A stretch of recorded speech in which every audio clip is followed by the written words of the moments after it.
I'm doing this so backwards today. Every time that I think I'm so prepared, I am so not. Kind of. Happy Monday. Happy Monday. Hi, Rosewild.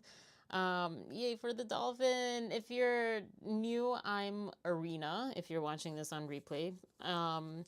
And I do reactions to news and celebrity stuff and film reviews or TV show reviews, random things, hence the name Randomosity. And as Rose Wild in the chat, drop a dolphin in the comments if you're watching this on replay or on the chat. Drop a dolphin. It always sounds like the wrong sort of message. It sounds really weird. But yeah, welcome. Happy Monday. Today is going to be, it feels different. It feels interesting because I don't feel like I have like a big pièce de résistance type of like story. So yeah. Anyways, it officially so far, because people either get unsubscribed or they unsubscribe and then I don't know, it fluctuates, but I've reached 195 subscribers. 5 more until the 200 goal that I had in May. So, yay. I don't know why I felt so like shy. I don't feel shy. I feel just very stressed and very stupid. So, I have that kind of energy going for me right now. I almost want to put this. I wonder what happens if I put this thing on, because I have like little flyaways. Is this too weird? It's kind of too weird. It's not really. It kind of is me, but kind of not. Anyways, so yeah. All right, we'll see how the energy goes, but yeah, it was an interesting weekend. Last week, it's as if it didn't exist. I don't know where it went. I don't know what happened last week. I don't know. I don't even remember what we talked about here. It's all such a mystery. It went into the black hole of whatever. So yeah, that's like last week. Um, Let me already try to be, quicker on like crossing things off my to-do list. Sorry if I hit that. So if you're watching this on replay or live and you're new, consider subscribing and helping me reach my monetization goal by the end of June of 500 people. Consider it. I don't know. I'm not here to force you. I don't know how YouTubers do it. Like, just so confident, like subscribe because I'm bringing you the best stuff. I'm like, I mean, they are, but, or I don't know, it seems like they are. It's like, that confidence, like just be confident. You tell them and they do it. You say it and it becomes truth, kind of thing. Not quite as far as like what Billy Bush said that Trump said, but kind of in that kind of space. I don't know. So yeah. Also, another little just personal update. I am still going through the end of May's, what do you call it? Vlogs, but I will not be continuing the vlogs into June, and I'm not sure when I'll resume. The summer feels like it's going to be very hectic and very busy, and maybe I'll just feel like doing some random vlogs, but I really want to focus, especially trying to hit the monetization, because, yeah. I will focus more on like repurposing or like cutting these lives shorter into like more digestible clips, shorter clips, like 10, 15 minute, 17-minute, whatever clips, and then shorts and so forth. So that's what I'll be doing. I also, you probably can't see it very well, but I'm sunburned. Yesterday I spent 7 hours outside and in the sun, and I guess, yeah, my skin does tend to burn. In Romania, at least, like we have this saying that like you have that like first burn. It's not healthy. we know so much more now. But yeah, we do have that kind of idea for some of us. My mom doesn't burn, but I do. I have like more burning type of skin. So yeah, I didn't think of that. I didn't plan for it. I didn't think that I was going to be out in the sun, A, B, out that long yesterday. And then last thing about me, Zumba yesterday was so crazy that I burned the most calories, 443 calories. And it wasn't the first time ever, but it was the second time ever, and the first time with Zumba that for the hour after the Zumba stopped, I was so nauseous. I really was on the verge of throwing up. It was like really weird. I don't know if it was. I ate a hot dog before, for like breakfast, just the dog part. That might have added to it because it was greasy and stuff, and I usually don't. Either that and or it was crazy crowded and it was hot and it was a lot more intense. So be careful if you're doing Zumba. Keep in mind, even if it feels like great in the moment. Yeah. Um, this is not personal, but shifting now into the world stuff. I've been watching, I had watched, and now I'm caught up and I'm waiting for the following episodes. The TV show Wild Cards. And let me pull up because there's apparently like a movie or something, but I'm talking about the TV show. And hold on, I'm trying to also not say that much because it's so annoying. Well, that's not that's not working very well, is it? All right. Where did you go? Wait, what is happening? What is happening? Uh, mm,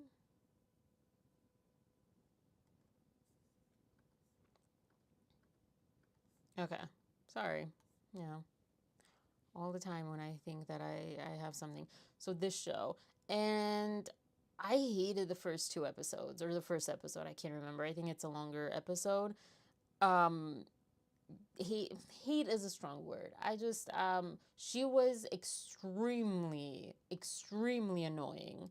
Um, and then after the second or third episode, whichever it was, I don't remember, I really like it. And I like that his name is so like 100% Italian. Giacomo Gianotti, I think.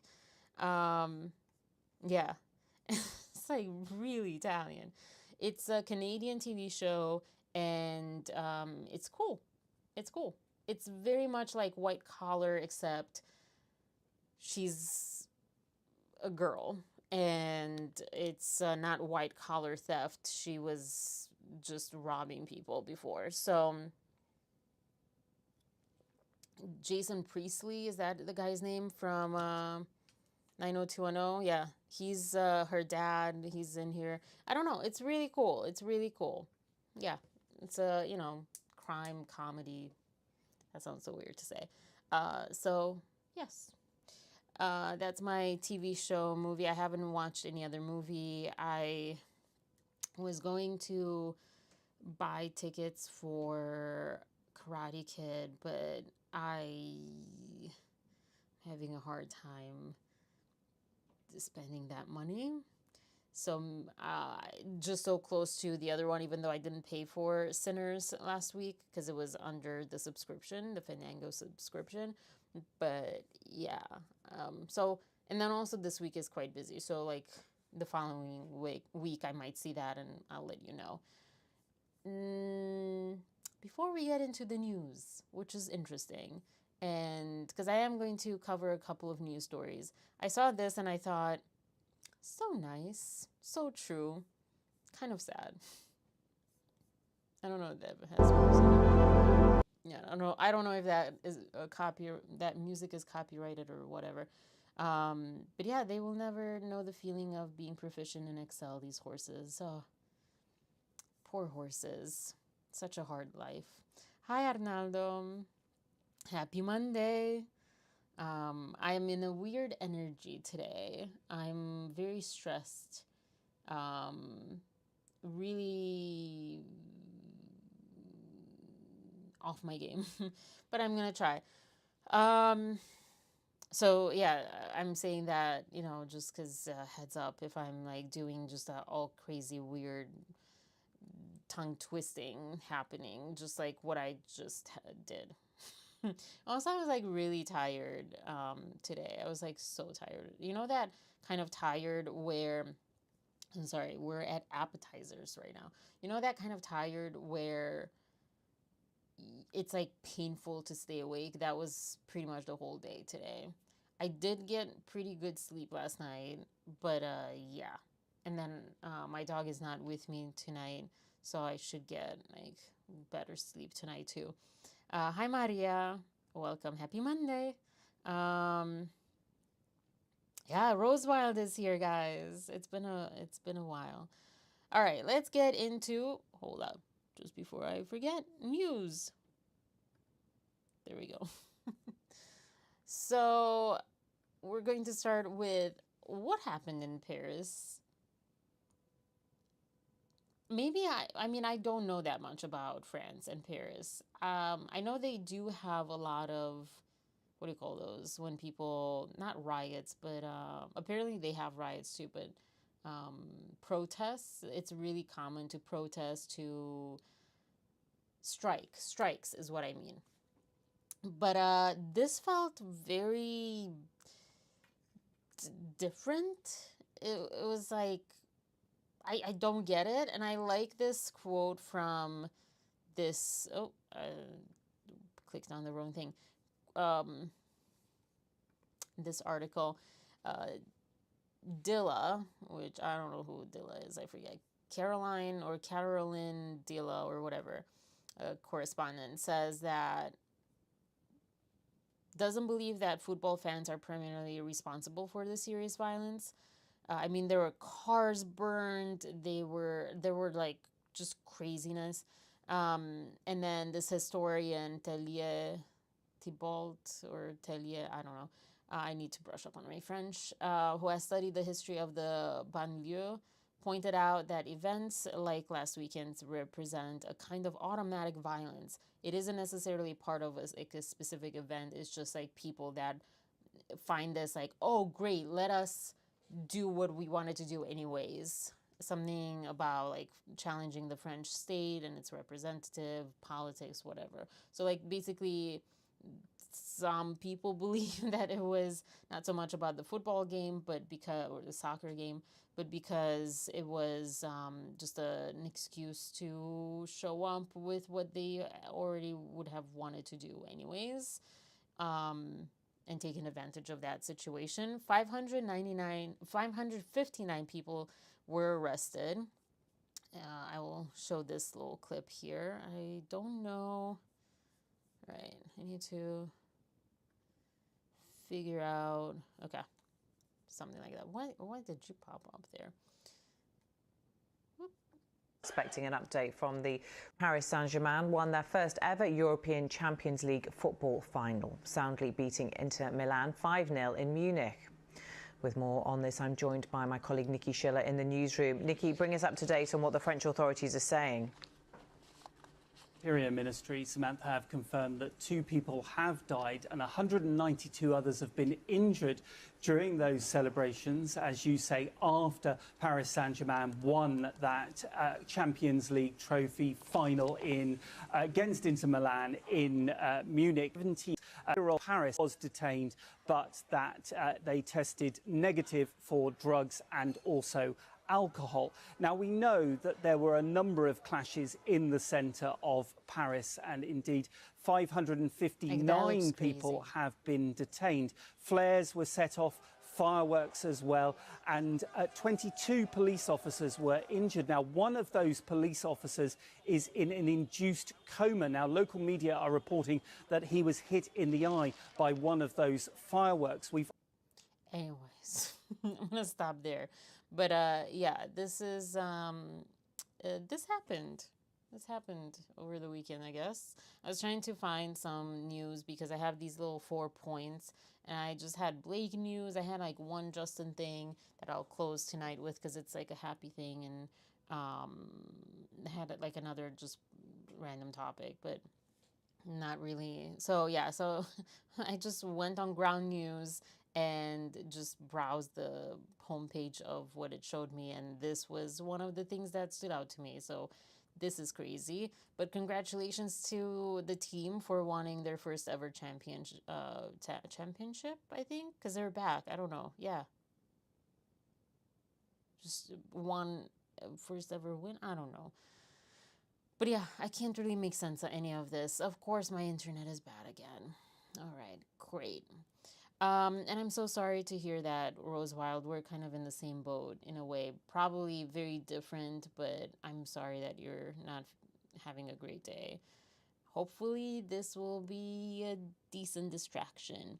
And I'm sorry in advance or like currently because of my stupid internet issues.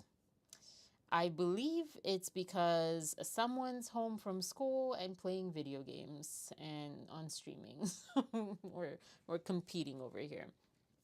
The second piece of news is Poland elects basically a MAGA type leaning person. They call it Eurosceptic. I like that name. I like that label. I think that's creative and it's very straightforward. He's 42. He's a boxer and historian, which is I'm confused by that. And he has no politics experience.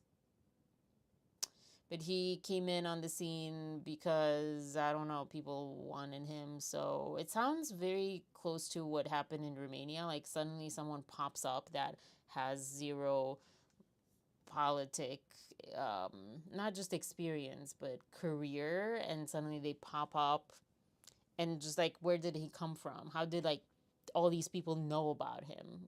Like, so in many ways from me watching your vlogs, it's similar. Okay, yeah, I'm sorry.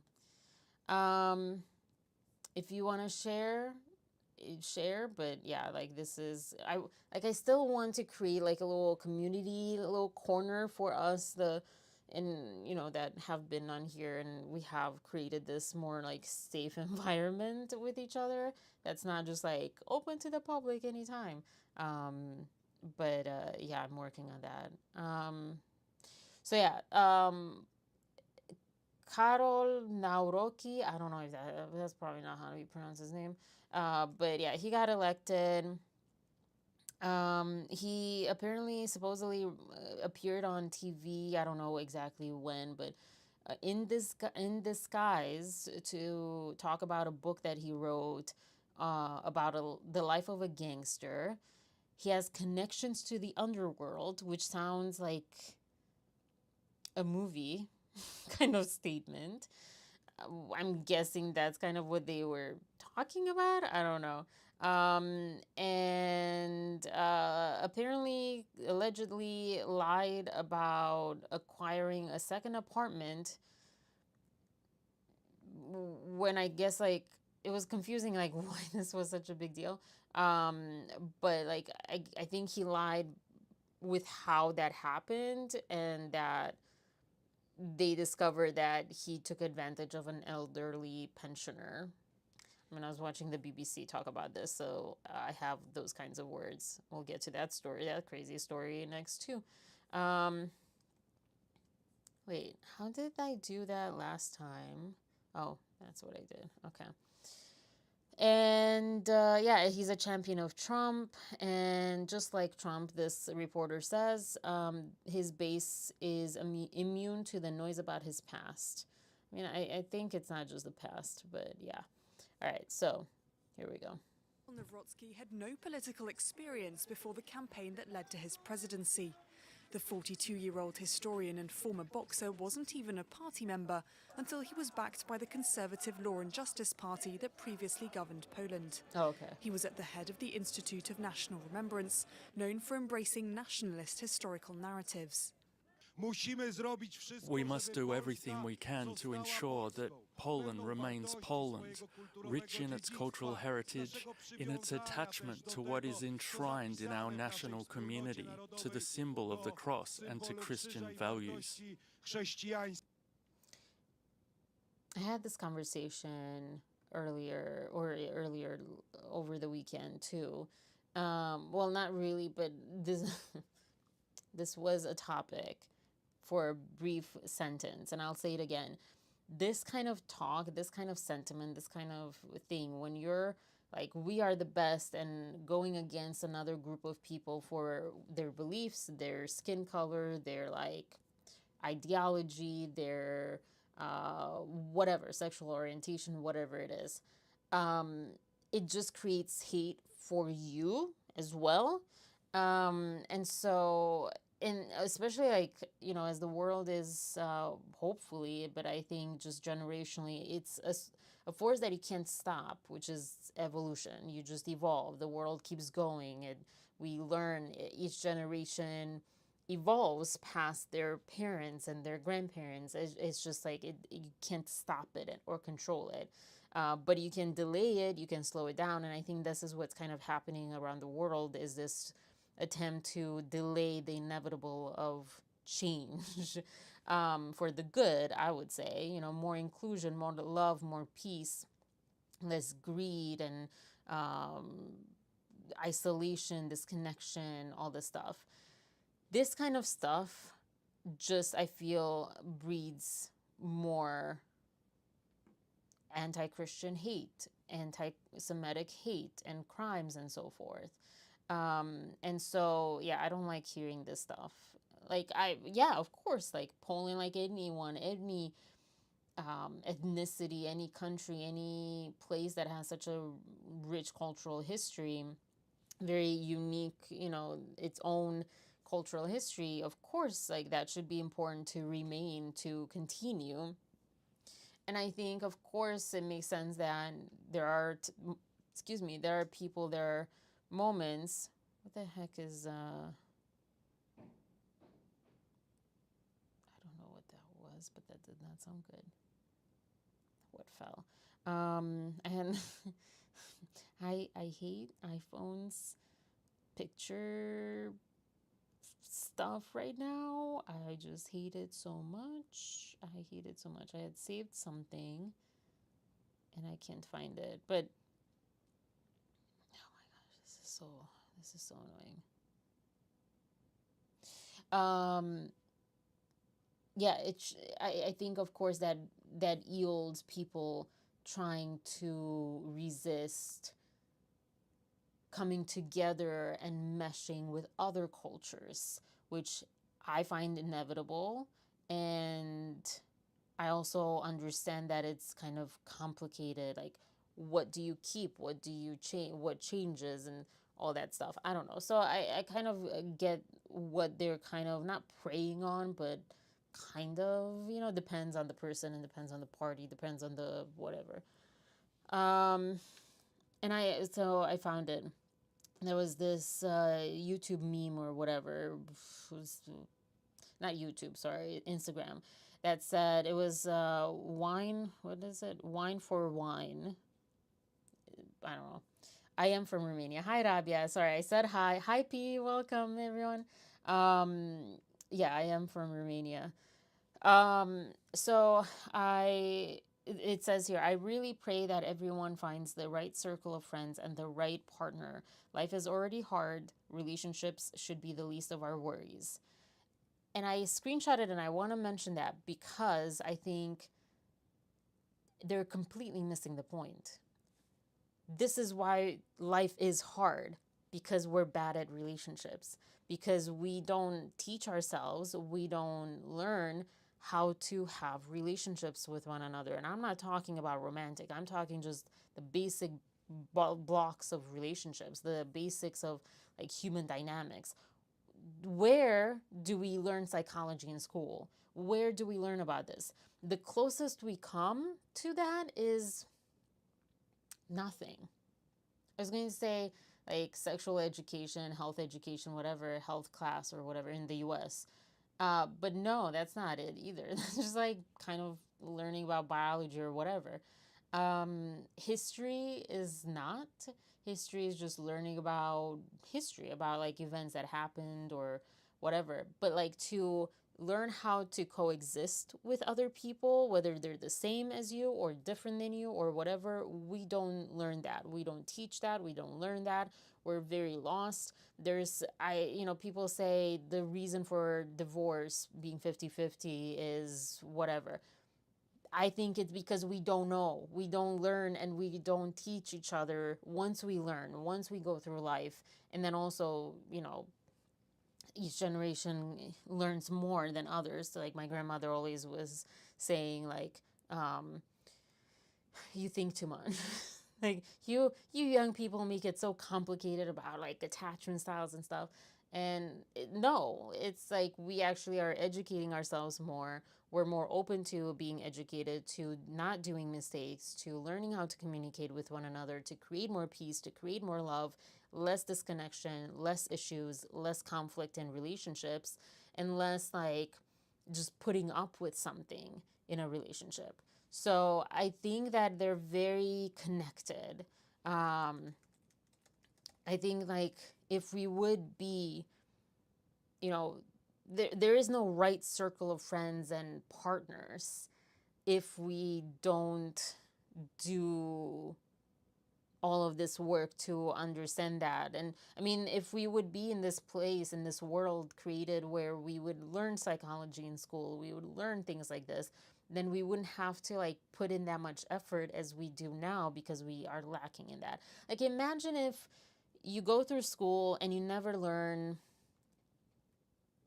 spelling in America, or like math, like imagine math, because people like, oh, math, whatever, but like budgeting, just going to the store right now. I guess you have cards and stuff, but still, like you get a paycheck, you have to sort of at least a little bit be mindful of what goes out after money comes in and things like that. Like imagine if we didn't have the things that we have already, like we would be deficient in knowing how to approach that, how to like deal with that. So yeah, I'm just like really astounded that this is such like a light years away type of issue. We are talking about climate, like we're talking about all of this stuff, but the root is not dealt with. Education about like the dynamics, learning how to coexist with each other, to love one another, all this stuff. We take that for granted. Like it just happens. Like it just happens that you like meet someone and it just works out just magically. I remember like talking with my ex like years ago and just having a moment over Chipotle, saying like, I don't know how people do relationships. I didn't say like that. I think I was crying. I was like really like feeling very hopeless and lost, and like I don't know. I don't know how people do relationships. Because you see this image, you hear it from your parents, from people, whatever, and you see all these people. You see, like, I think all of you have, like, our marriages and stuff. Like, I don't know. And I think that, I do think too much about it because I love psychology and I love, like, also the filmmaking part comes from, like, just being curious about humanity and about, like, why we do what we do and doing better and love and all this stuff and just making a better world, or like why is the world not better? That's where all of that's where I reside. So I think I do make it, I don't know, more difficult, but definitely I'm more aware of things than maybe people just kind of, that's how they do it. They just kind of go through the motions and they don't sit with it that much. Um, but yeah, I really don't know how that happens. I don't know how you just find yourselves in that. And not so much that, but like that's not, the only thing that I'm talking about. It's just all the disconnection, all the ways that we talk about our opponents in politics and things, and the Blake Lively and Justin Baldoni, everything's in opposition. Everything is about like you against someone else or against other people or whatever, or them against you, or that's like the constant type of conversation that keeps happening in the world. And not just like, this isn't new. but I think there was a moment where it wasn't quite like this. I think it goes like through like ups and downs, you know. Sometimes society, the world, humanity is more like a lot more into disconnected from itself, from each other, and sometimes it's more connected. So hopefully the connection comes back stronger. But yeah, this guy, he got elected. And this this I included because Poland was in support of Ukraine and is a very strong ally that's needed, and for Ukraine to kind of have, you know, more chances. I can't believe it's been so many years and that war is still happening. I just boggles my mind. Like how many people lost their lives already? Like it's just to me it's the stupidest thing. I can't, I don't know if it's humanity has, you know, kind of evolved and because of that I'm able to have that thought and sentiment, or again I think too much and that's why. That to me I just find it so insanely stupid. I don't understand. I don't understand why wars are happening right now in 2020s. I don't know why I don't understand that, but I don't understand it. It's so senseless. It's so stupid. It's just the stupidest thing. But anyways, I digress. Kind of, not really. But yes, this guy, if he is Eurosceptic and, you know, we have to remain Poland and this, I don't know what that means for Ukraine. Yeah, I mean, I guess like they would not be like pro-Russian either, but I don't know. I don't know. So this is news story number 2 out of 4. I saw some chat activity here. People want strong men, and yes, it's a pattern of these characters with sketchy backgrounds coming out of nowhere. Yeah, right? So weird. And like it's not like we get, you know, Bernie Sanders where it's about equality and about, you know, ease of life, of living, less hardships. It's not, those people are not suddenly appearing, you know? It's not those people that suddenly appear. It's like the people who want more oppression, more hatred, more disconnection, more hardship, financial hardships for the people who already have financial hardships and all this stuff. It's yeah, yeah. Like the red pill manosphere crowd. Yeah. Well, I think that's been a while. And yeah, I'll be here watching, but won't be able to chat because I'm gonna. Okay, cool. Rest, and if you fall asleep, I always like. I have to keep in mind this is late, and I don't know. Some of you probably want high energy, and some of you probably would like just like let's like chill so you can fall asleep. And again, if you fall asleep, that's like it just makes my day because I have sleep issues, and if I can help you fall asleep, I mean, not that you have sleep issues, people, everyone, but I'm saying like if I can help you fall asleep, it's even better because I know when you can't fall asleep. I don't know, whatever. I don't know. How does war help? Yeah, I don't know. What happened to talking it out? You know, I don't think talking it out ever worked. Did it? I don't know that it ever worked.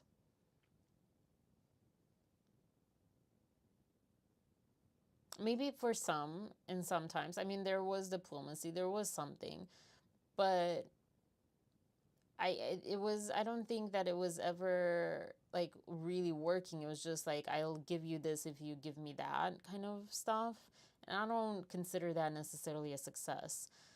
But it would be better than people losing their lives, absolutely. But yeah, the war helping, you know, the thing that I'm seeing is not even like, oh, because before there would be conversations about economic, it helps economically. Um, what I am sensing right now, and I'm not someone that's like very well knowing of all of this. But my sense is just about power. It's just about grudges or like ideas of I've always wanted this. This is the year when I'll get it. When you think about Russia and Ukraine and Israel and Gaza, it's like these long time feuds.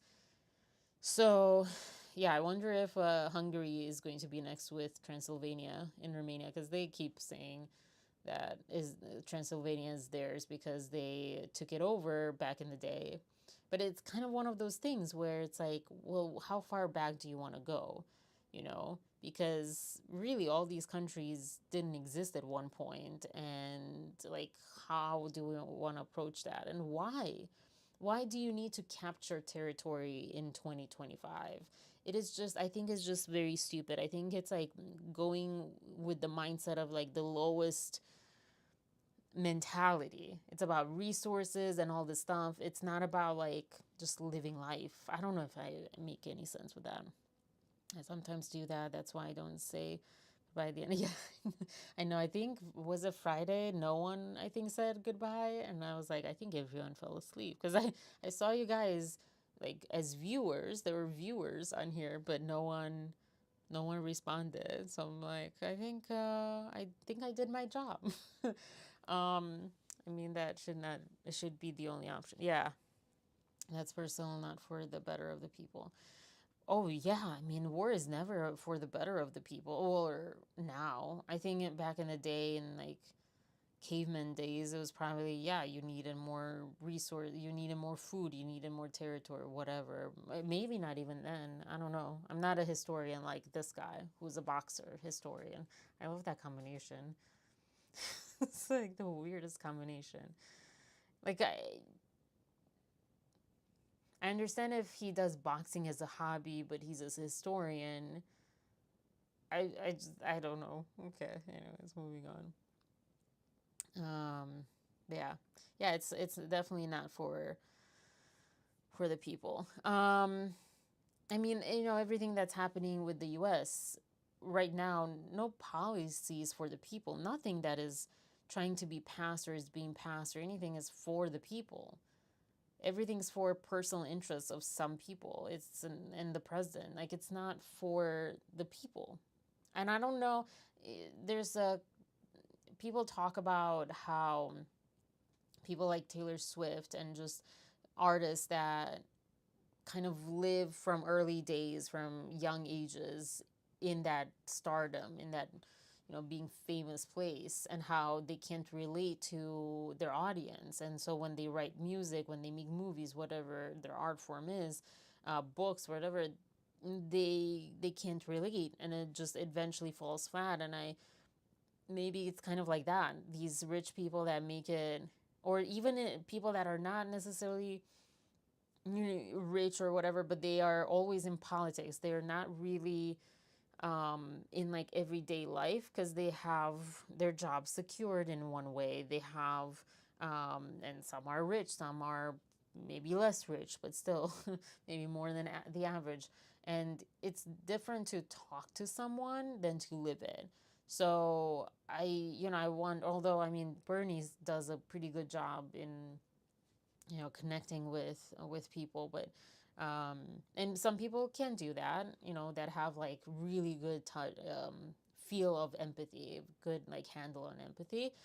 But yeah, I think that's the whole point, and I think that's why people elected Trump. Many people elected Trump because they thought he was for the people. And they were tired, because I remember just the sentiment around the election of him the first time and second time. People just being tired of career politicians, of people that lie, people that are self-interested, that are driven by self-interest. And I'm like, yeah. This is a fun story. I mean, nothing crazy happened as far as I can tell yet, but why? Why? You know that, I don't know if there is a meme or an emoji of just like a loading screen, like, but like a smiley face with a loading screen. They should make that emoji. That's how I felt when I read this.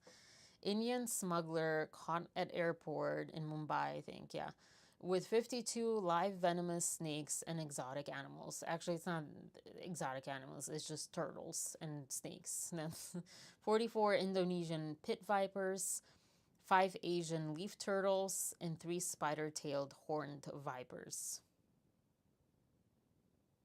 Why? Why?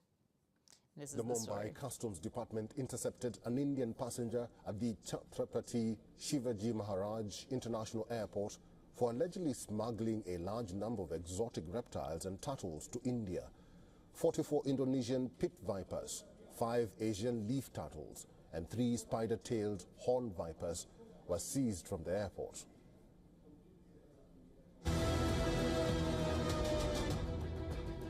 I really like the I really like the this very dramatic music, and just like showing these. Those are, I didn't know there were like turquoise snakes. Those were cool. These, I know. I don't mind snakes. I like snakes. Those look too spiky. I don't get this. I also don't get the random turtles. Are those venomous too? Like, why just, how many were 3 turtles? No, 5 turtles. Why? Why?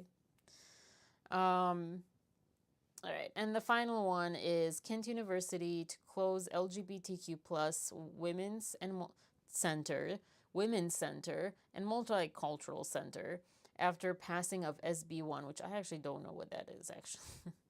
And why didn't I just go and read about this? Who will tell us more? I have no idea. I don't know. I know Fox, but let's start with that one. It's at the top. Get off. Oh my gosh, all these like advertisements. Sorry, I was so on with everything else. Nope, they didn't say anything cool. I'm the more I'm reading about this, and I'm not as news literate as people who read the news, the more I realize a lot of the people that report on news in written form, they don't do a great job for people who have no idea what's going on to explain it. Like, what's SB1? You just assume that I know, literally. Ohio's new higher education law.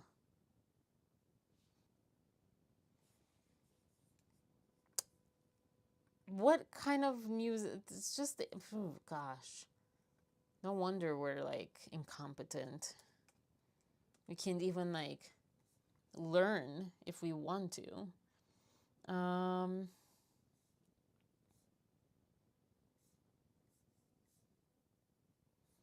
Probably it's like here somewhere. Let's see. Ohio.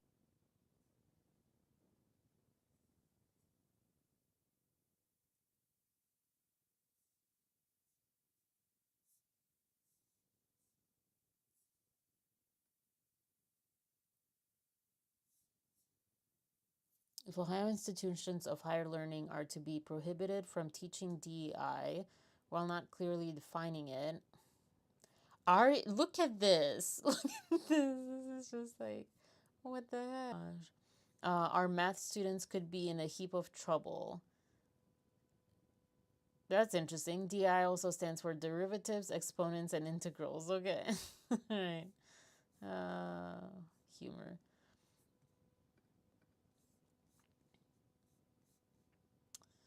So, 76-page higher education bill that conservatives say will end liberal indoctrination.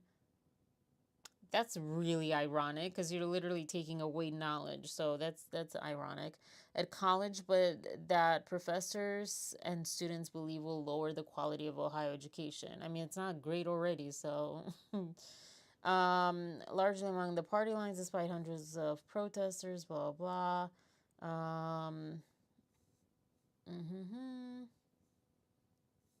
SBN would prohibit faculty from striking, ban the topics of tenure and faculty evaluations from collective bargaining agreements, allow senior administrators to call for a post-tenure review of any professor who receives low marks on their annual evaluation or who has a documented significant underperformance. This is one of those laws, I think, that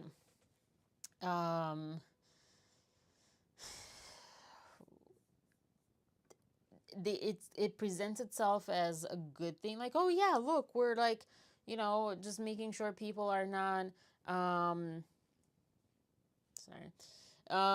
just making sure that people are not unjustly in their position, that they're not untouchable, blah, blah, blah, blah, blah. But in fact, it weakens the system, and suddenly, like, oh, you're teaching something we don't want you to teach. You're teaching that there's, like, I don't know, diversity, so we revoke your tenure and stuff like that. So I guess it's one of those things.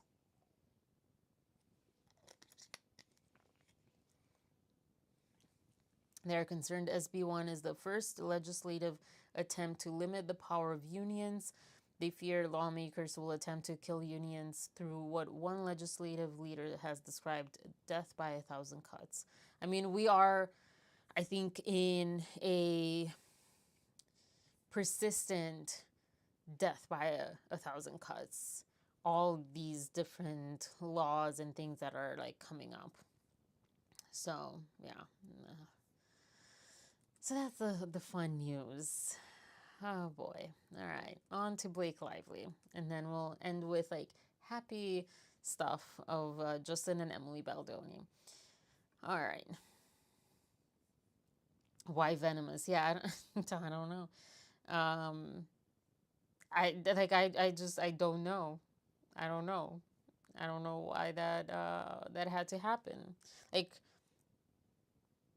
I don't know.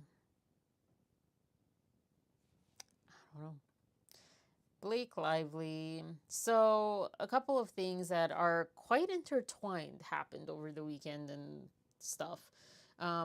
Before anything, I found out that Ellen S. Garofalo, whatever.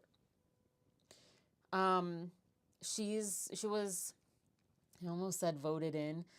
She was added to the lawyer team for Wayfair's side. And what I learned from Without a Crystal Ball, which I will talk a couple of things about her, it's crazy time she's going through. She, until 2021, I don't know for how long, she was at Venable. So as Without a Crystal Ball was also suggesting or, theorizing about, like, was that the reason that they were in amicable conversations or whatever with Venable?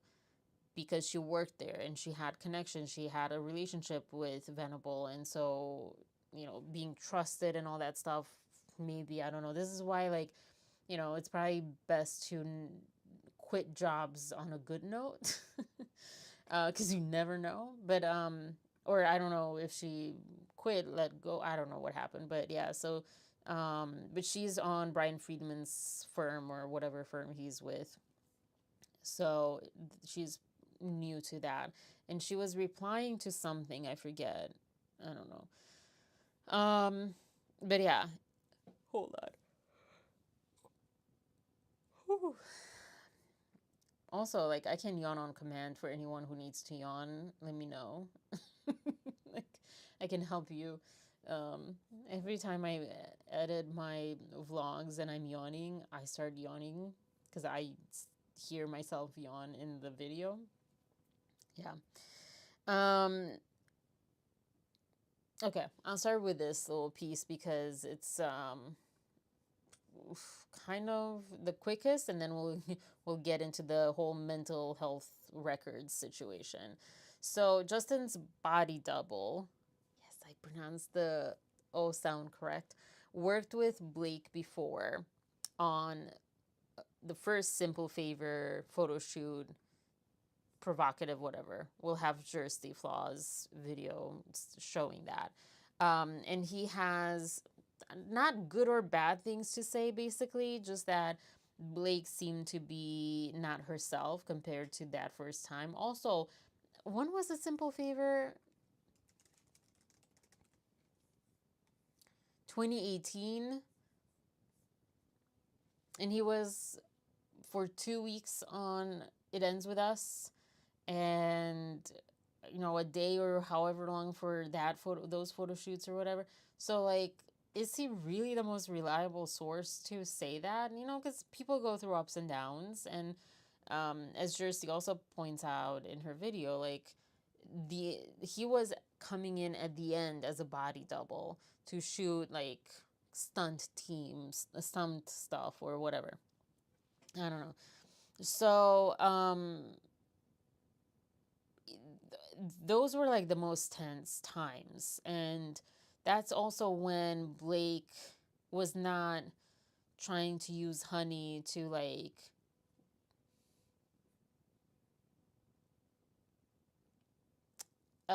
make friends, but instead she kind of cut off communication. From what I remember, she was very short, or she was just at one point, I think it was after that, I don't know, from what we saw in the timeline of events in the lawsuit, she was even just talking to them through her lawyers or through her agent or management, like other people. So like, it's so I'm not a psychologist, so I don't remember the concept of it, but it stood out to me, where they first like, woo, you love bomb you, all this stuff, and then when they like got what they wanted from you, or they don't need you anymore, or whatever happens, they just become like totally different people. They turn off, and this is with like narcissism, I think, but I don't know if it's only with that. They cut you off. They are just very cold, very short, very they don't, I mean, she wasn't even talking to them directly, like completely different, and it leaves you with like, who is this person? This is not the person that I met. This is not the person, from the first few months or however long she was nice to them. And she was like creating that rapport and stuff. So again, not the best time to like get like a characterization of Blake. But yeah, he came out and sorry. There we go. And said some things. So the big story today is how Justin Baldoni's double is explaining what it was like for him to be at the set of It Ends With Us, and he said it was tense. Sorry. So you might remember this guy. He was in, he was, because, so you might remember this guy because he was the one in those raunchy pictures with Blake Lively during A Simple Favor. So they worked together. I think that movie was in 2018. So they worked together back then. And then again, they worked together at It Ends With Us. My question is, how did he get that job at It Ends With Us? Did Blake Lively bring him in? Anyways, keep that in mind. So this guy is now interviewed by Daily Mail. This is so ridiculous. Why would he all of a sudden contact Daily Mail and say, hi, I want to talk about what it was like on the set of It Ends With Us? Of course he didn't. Of course. Yeah, I also, the way that she pronounces his name sounds so Romanian, and then when I looked it up, it's really like Spanish, Italian. I don't know. It's very different. But yeah. So yeah, she didn't directly tell him she was asaged. He was probably showing her true colors that time. Yeah.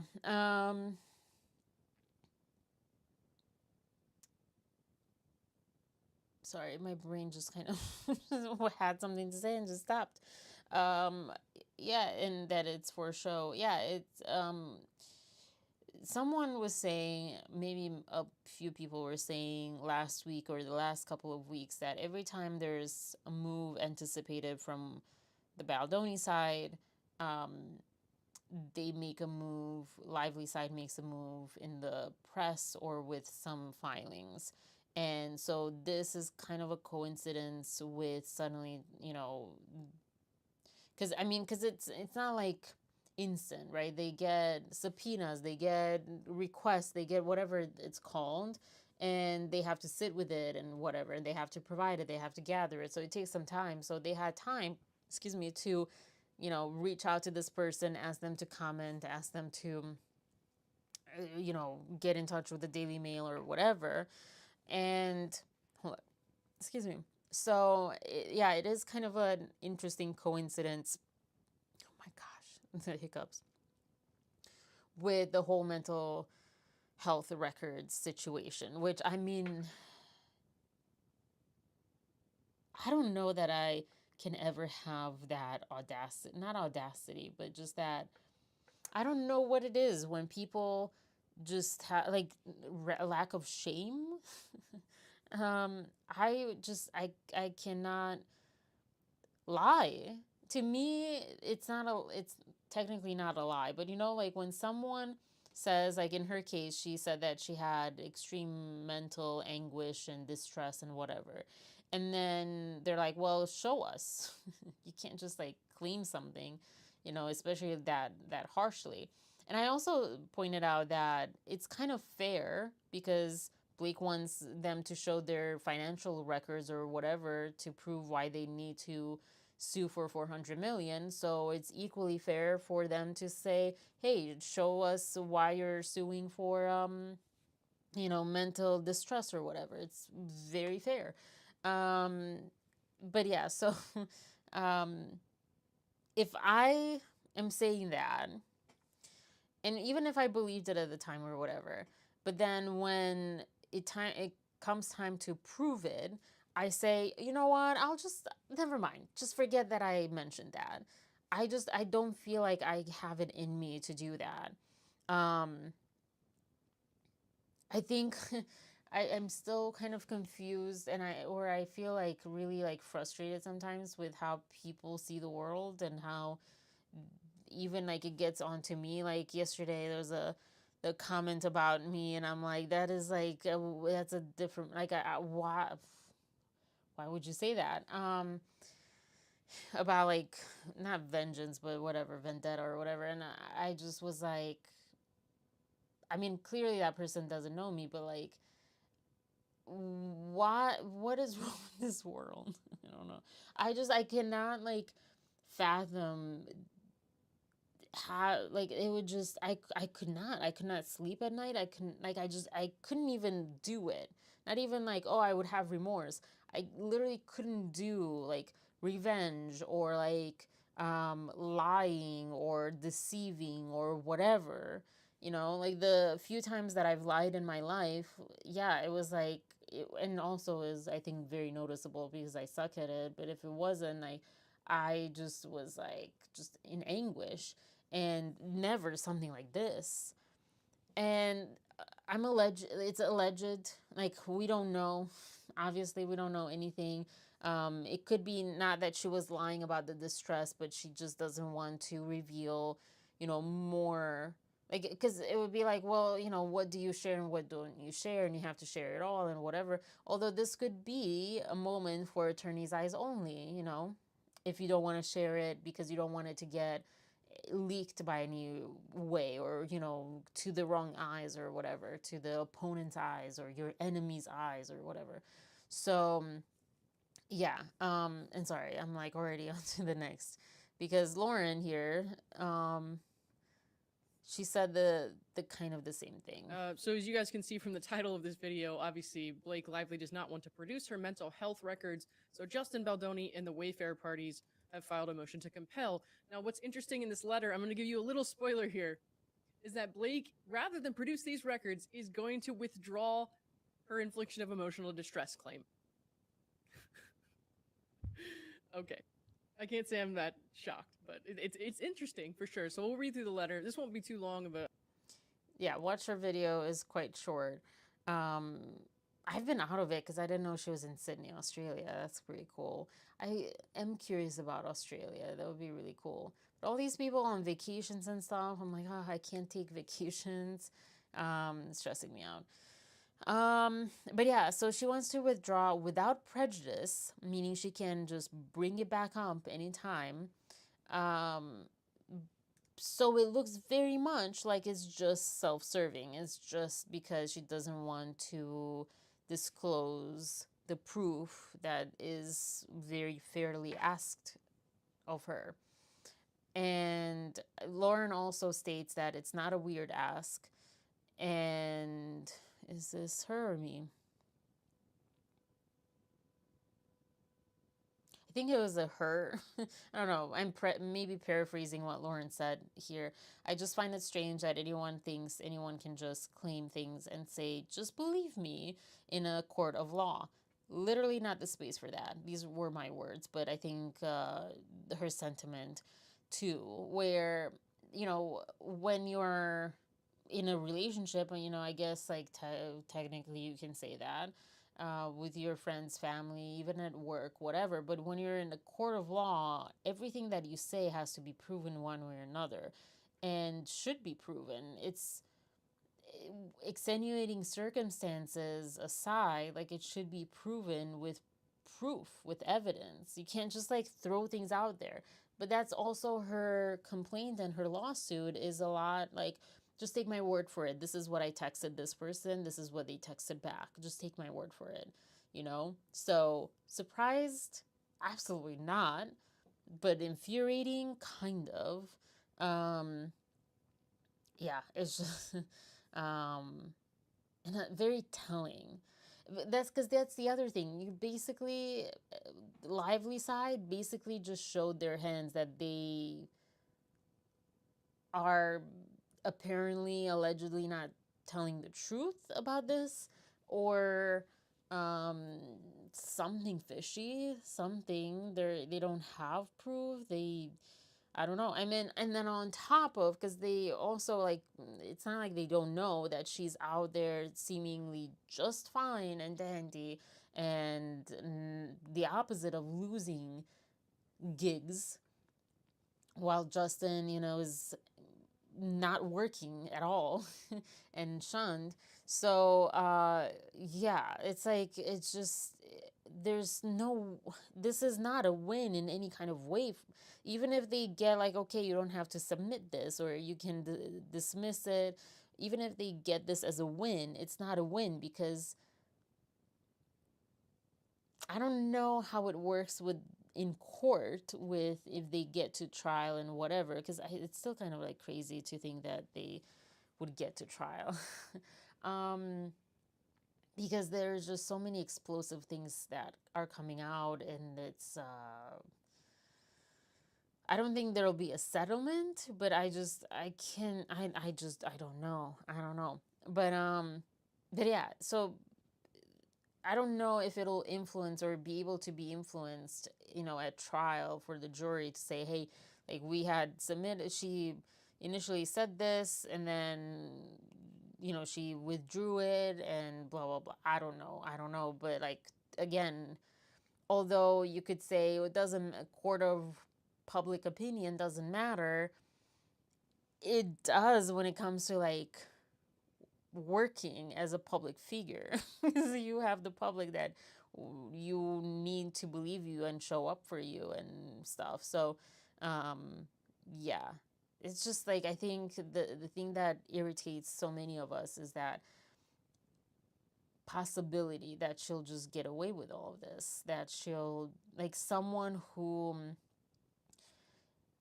just feels like they can get away with anything, they can do whatever that like serves them, and they can like step over anyone, might win, might get away with it, might be able to crush someone just because they want to get ahead or stay ahead or whatever.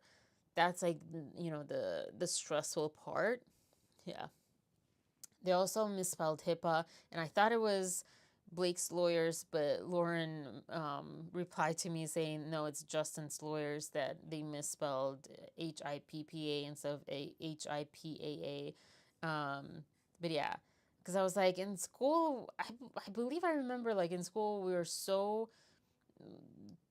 told that if we have misspellings and grammar, incorrect grammar, our point is basically less valid. It has less weight to it because it shows that, like, if you got these words incorrect, what about your whole argument? What about your whole thought? So I don't understand, all the grammar mistakes. I guess this is a big one because the only reason because Wayfair's side has not made that many grammar mistakes or misspellings. But if they would have, yeah, it's more because my thing was like, yeah, one, like, how could you get HIPAA wrong as an attorney, but also, when will the mistake stop? So I guess it doesn't apply here. And then we have, I don't have it here actually, but I was watching Asked Two Lawyers, and Stewart's back, and someone on Lauren's live said, like, I'd rather watch Lauren or something, and I'm like, I don't know that this is the time to say that because Stewart's dad passed away, I guess, over the weekend or so. So I just felt like, that pain, like, oh, don't say that right now. This is not the time. So yeah, he's back. And they were talking about the amicus curiae, whatever. I like how they said amici, whatever, but it's like amici. But I don't know. I guess, like, yeah, in Latin probably wasn't pronounced amici. That's like spelled the same way. Also means the same thing. Friend of the court, I guess. I think Stewart said, like, they were just reiterating what the rules are around this. It should be independent, should never be submitted just for advocacy. It should be submitted just because it adds, like, a crucial new information. Or, oh gosh, what was the other reason?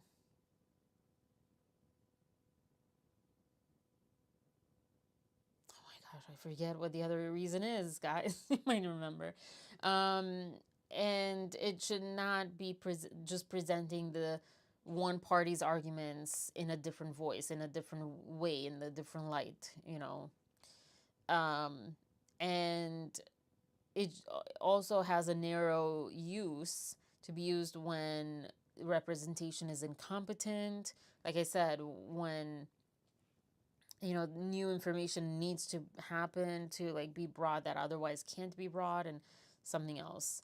And then the whole thing, and because I was like, I don't know what to put as my thumbnail. I put Ezra Hudson, which for a long time I thought it was a guy. But Ezra Hudson is on the board of the California Women's Law Center, which is one of the one of the Friends of the Court submissions.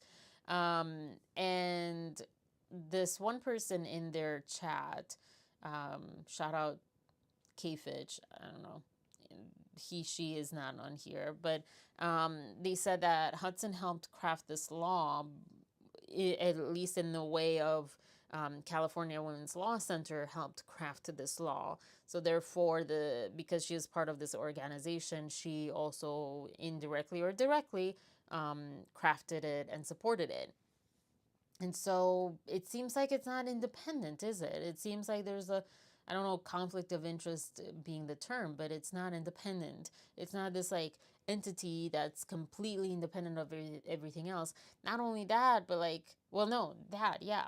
Like, and I think it was, I don't know which one was asking, like, how independent could CWLC, California Women's Law Center, be if she's on the board of it? And this information is so easily available. It's available in her bio on her law firm website, or like her profile on the law firm that she's part of, and also on the CLWC or CWLC's shareholder page list thing, member share board member page, whatever. Oh my gosh. So even if she didn't know, which sounds impossible for her to not know as a board member what the organization was planning to do, but even if she didn't know, the lawyers that submitted it would know because they're that organization's lawyers and they know she's part of it.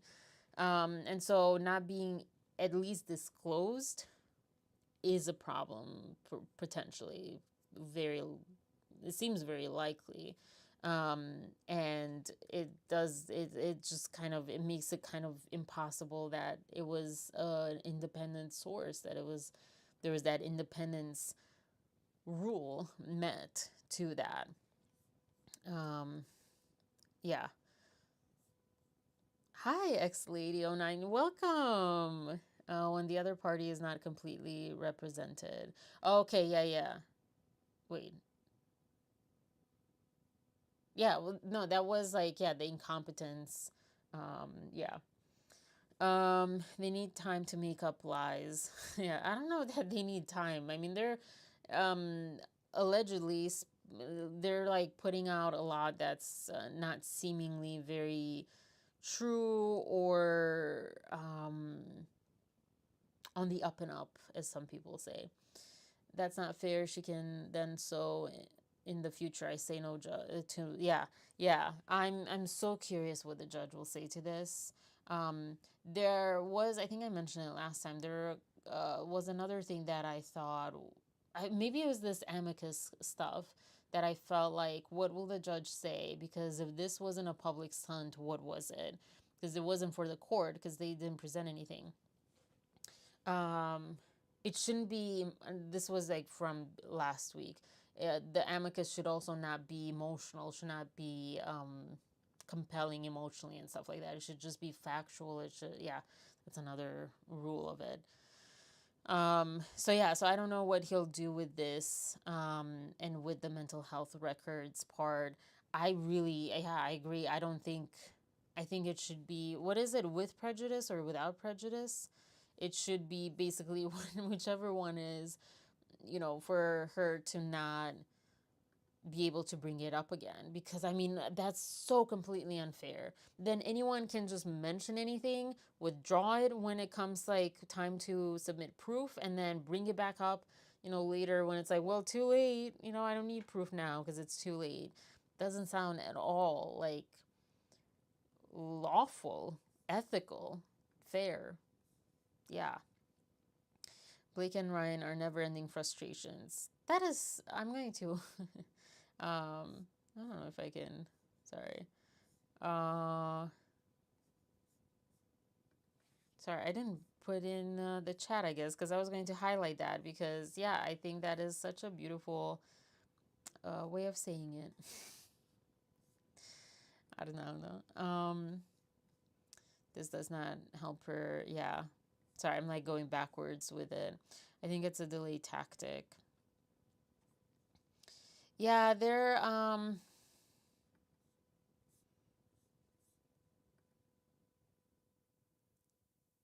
delay for what, X-Lady? Yeah, I mean, it's just, it's really hard to understand. It's making me see these lawyers on her side as incompetent, because they're just doing mistakes or shady moves or arguments that, like, it's like, that we all know better. Like, we know better. Like, why are you trying to gaslight, So it's like, it's really confusing how, but again, that's just like me speaking from the person that I am. Like, it's just really hard to comprehend and wrap my mind around how someone can exist doing that consistently. Not just like, oh, I made a mistake, I need to cover it up, but like, this is in a law format, and like in the public, and in just consistent, like, time after time. I don't know. So with prejudice is like, no more, you can't bring it back up, right? Thanks, Arnaldo. like it doesn't like I need to figure out like why it's said that way. Such a weird phrasing to me. So yeah.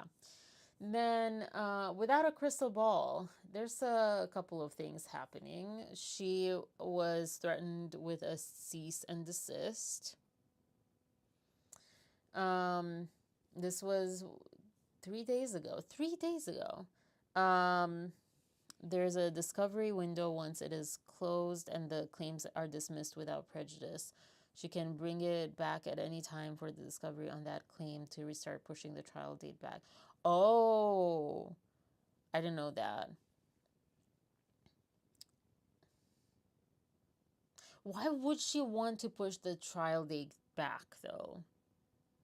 Just to like delay and just say like, oh, they'll give up if I keep pushing it back? I guess for me that's probably the only reason that I can think of.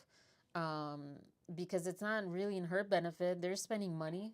They're spending money on this unless they're like so convinced that they'll get that money back.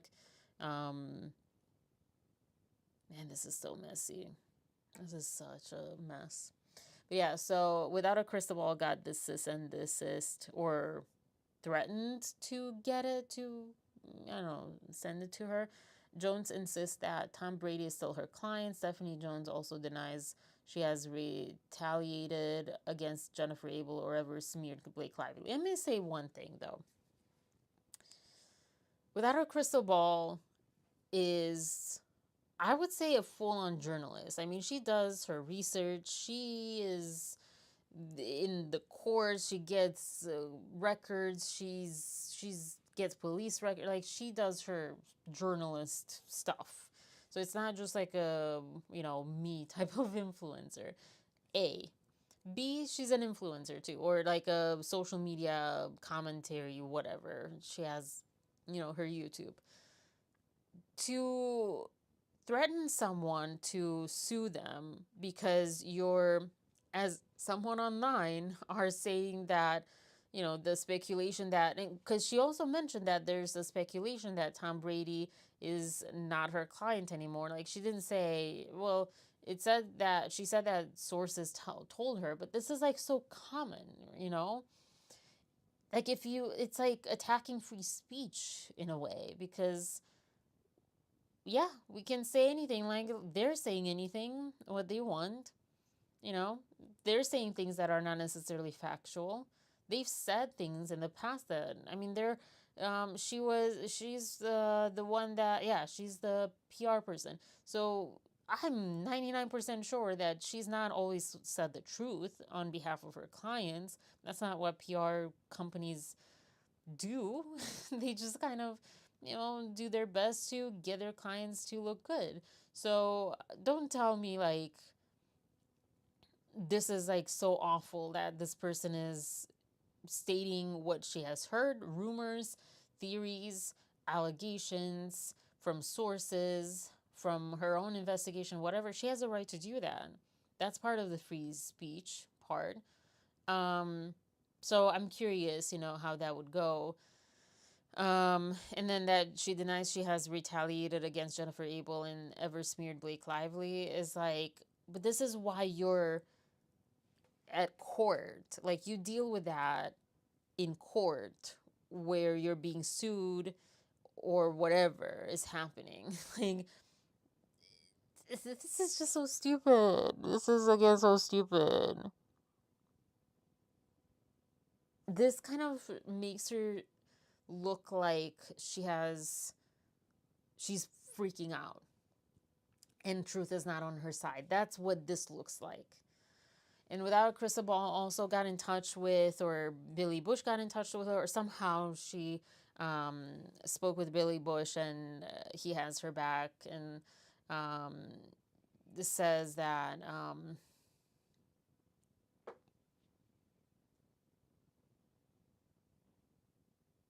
sorry. I was like, what did I write? That, this won't make her look good because during an active trial, an active lawsuit, she's like trying to sue someone for defamation because she's like breaking news or, stating news that, allegations, whatever, just like any kind of news article ever does. Not every news article, says and writes the truth. They say what they hear from different sources. So like this is so like, again, just me, like, are they that detached from reality that they don't see how this, like, people see through this? I don't know. Yeah, Paris Hilton also has a different source on record stating the same. Yeah. I think Perez and Billy kind of stated that. Said his sources use the same words once his contract is finished. Contract. Yeah. I'm kind of surprised, not gonna lie. I don't have the highest expectations of Tom Brady. I don't know why I feel like he's not like the best person in the world. Probably in the minority. I don't know. I know he's really loved. Oh, look at that. We're doing pretty good on time. Yeah, and then the other part is I just recently saw that, and this probably didn't happen just now, but as far as without a crystal ball, I felt bad because the person that she mentioned in one of her videos where she was so tired of being attacked because she was like, whatever, spilling hate or untruths or whatever, and she's like, no, I'm a real person, I am not AI. And she also talked about how she had like a very tough time with this one person, the Chrisley or whatever family or whatever, and they were just pardoned by Trump. So my instant thought was like, crap, like, just imagine, you win after such a hard journey and where the odds are against you because you're less famous, you're less rich, you're less whatever, and and you win, and then the person gets pardoned. That's sucks. He doesn't want to be associated with drama. Who doesn't? Then I missed this one. I think I saw it in the corner of my eye, but then I didn't really understand, or there were so many other things happening at the same time. I don't know. But yeah, without a crystal ball again, she pointed how these screenshots of Lively Party having on Justin and John Abel and whoever were screenshotted today, and they were from August, I think, August 2, 2024. So that was way before any type of subpoena, which, supposedly came in September, October. So yeah, just sharing that little tidbit. Oh, Tom Brady. Yeah. I mean, yeah, I imagine that part. Still kind of surprised him. I don't know. I don't know. Maybe it's just how he looks. He always looks angry and like just not like a good guy. Not very like kind and sweetheart, nice guy. He looks like so yeah, so there's that little piece. And then this was confusing because this doesn't exist on Wayfair's theaters. So either they took it down. This was 4 days ago. So either like people caught on to it or Taylor Swift caught on. Something happened where they took it down. It's not there anymore. But yeah, there's a Taylor Swift tribute concert for Wayfair Theaters. That's a movie theater that I mentioned with a nice Indian boy when we were talking about that, which is on streaming to be rented. And Wayfair has this theater in Chicago, Illinois, which I thought it was like really cool.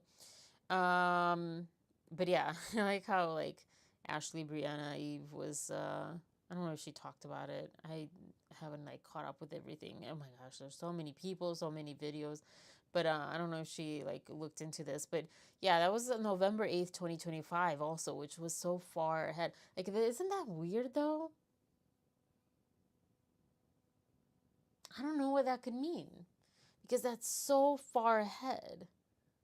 And when you look in on their website, and I'll go there now. When you look on their website, you can't even go that far out. Let's see if it's in coming soon. I didn't check this page out. I will be honest.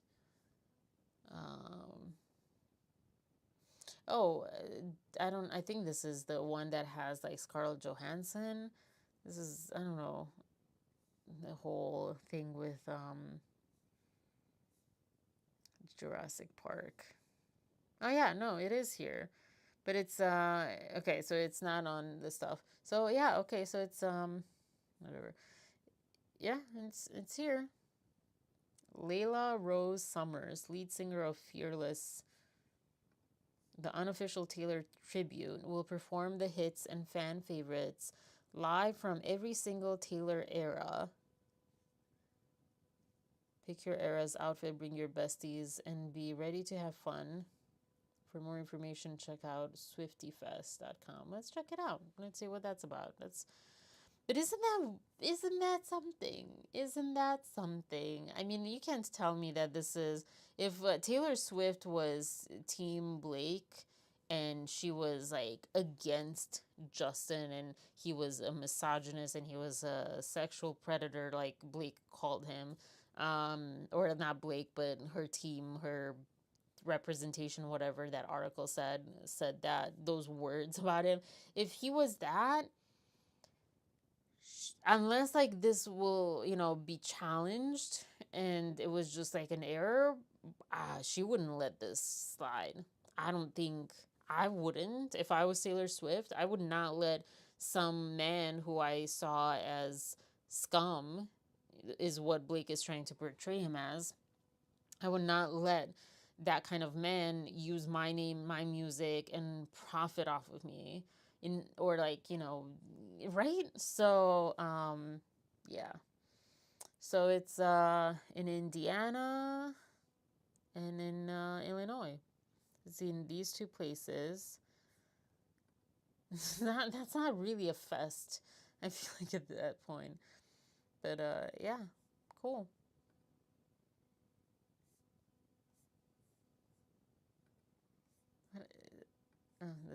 This is not the best. Okay, this is not the best website. That's cute. Well, anyways, I don't want to show kids, they're innocent. But like, yeah, like this definitely speaks. Wow, we never get cops here. This speaks loud. I saw on Reddit that they have done these concerts before, so it might just be a coincidence. Well, I'm not saying that they didn't do it before or whatever. I'm just saying that it's right now with this happening, if Taylor was full on Blake's side and she saw Justin as a bad guy, to just be kind of simply in simple terms, she would like not be participating in the lawsuit. She would not be active in that, just to avoid the drama. She has better things to do, whatever. But she would not let that slide. She would not let them use her name, or her music, or like anything associated with her. So that I'm going to keep an eye on that, and I'm curious if anything will happen. But I think it would have already happened, because she, I think, posted it 4 days ago. So more than likely Taylor's team would have, seen that by now. Excuse me. Then there's this other thing. Sorry.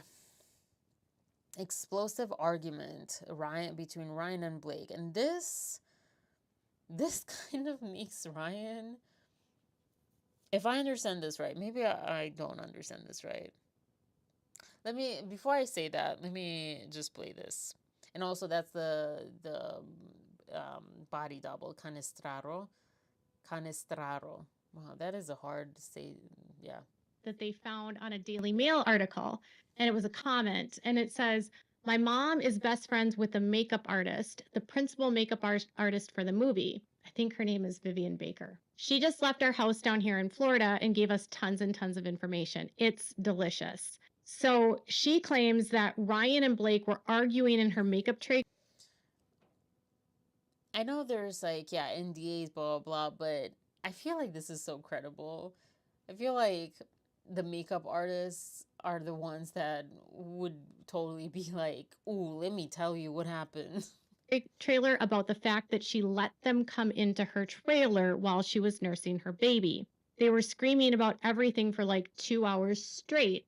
And after that is when all of a sudden there's an allegation coming out that Justin did something to her when nothing of the people who worked on the movie, they're going to come out on Justin's behalf. They love him, including actor Brandon Sklenar. He's the one who played her boyfriend in the movie. I honestly think that they thought that they could steamroll Justin Baldoni in order to set a lawsuit. He would then hand over the rights to the second part of the movie because there are 2 parts to it. This was the first part, and there's a second part also. He bought them both from the author. So I know that there's been allegations about this fight in a trailer for a while now. And, you know, it's not discussed in any of the lawsuits at all. There's no conversations from Wayfair.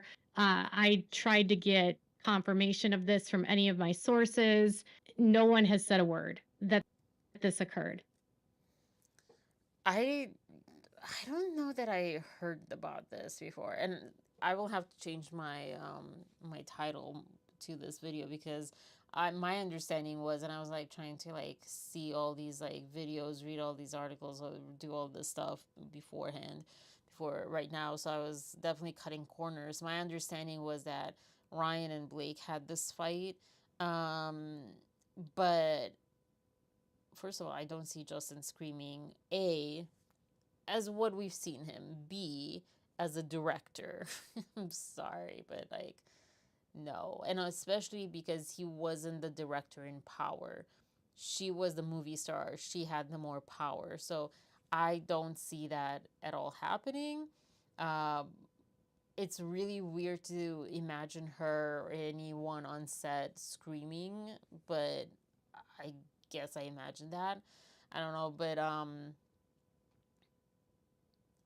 it just all sounds like, as a whole, just kind of strange. I'm so curious, but yeah, there's no confirmation. This is a complete allegation at this point.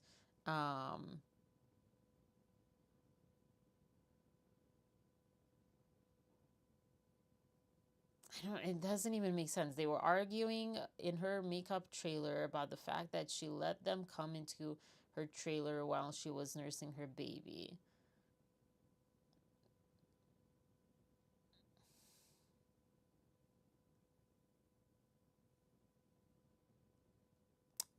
Who? I don't know. Like, Blake was unhappy because she let these people come in. I don't know, whatever. So, yeah, sorry. I thought that was like very different. I don't know how. I thought that was like such a different thing. That's kind of that on Blake Lively, and just another little Justin Emily moment. But before I talk about that, oh no. Yeah, no, I'll talk about it later. I had a comment from one of you guys, and I wanted to talk about it because it dawned on me, something about social media. But first, let's go to Justin. Let me switch the topics over here. Let me also just make that go away. And this is also from that same Emily Baldoni fan page. I thought she was pumping. Well, maybe this was later, or maybe she was doing both. Because I don't really know how that works. All right, so this was really funny to me. I won't play this whole thing. Maybe I'll play individual clips or like moments from it. But this part, I wanted to start with this because it reminds me. This is what I think my ex thought that he was in danger of when I wanted him to let me cut his hair or like razor shave. Probably this is not helping my cause because I don't even know what it's called, but like, yeah, basically cut his hair. Anyways, yeah. We know that there was a fight.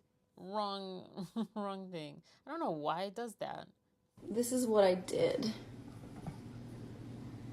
Sorry. I followed instructions exactly the way that they were given to me. No. And then the nervous laughter started, and it all went to... I recorded this. She started laughing while she was doing it. And I knew it was over. So she's not touching this, luckily. But the whole point was to cut it so I could start wearing it up. And then it looks so itchy. Own it. You're in quarantine. It's not like anybody cares. I don't understand the concept of cutting his hair so he can wear it up. But anyways, the reason that, because I just was going to watch this, it wasn't like research or anything, it just popped up and I just started watching it. But the reason was just even in this little moment, the thought that came into my head when I was watching it, besides that, oh my gosh, this is probably what my ex was afraid of happening if I cut his hair. I think that I would have done a better job. I don't know, probably not. I don't know if she couldn't do it, maybe I couldn't do it. But but what I think is like so obvious is I can't imagine Blake and Ryan have this rapport with one another. They're so close, they're so comfortable with each other. If they have this, if Blake and Ryan have this, and don't hate me for saying that, but like I'm going to be fair, if they do have this and they're just not showing it, they should show this, because this stuff is what connects people, what makes people empathetic to you, what makes people like you. When they see you not perfect and cold and distant from each other, and just kind of like Barbie and Ken just like posing, but actually interacting and being nice. There was on Blake's Instagram, I think there's a video of Ryan coloring her hair. It did not look like this. And like, I'm gonna say that, but my mom's not my partner. But when my mom has colored my hair,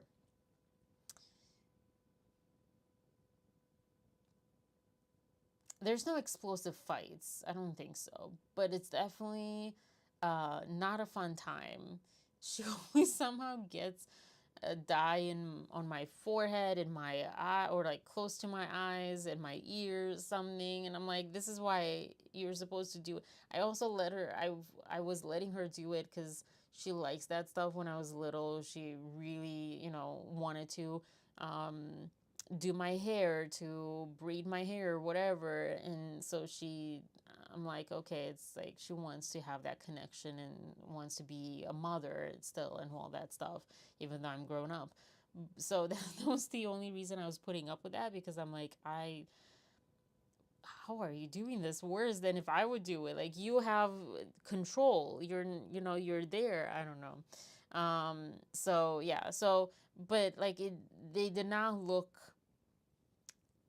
very lovey-dovey. I don't know, but maybe they didn't look in that moment when she was cutting his hair that way either. But I have a hard time based on like how they. I'm not saying anybody cares. It's gonna be great. It's gonna grow out tomorrow.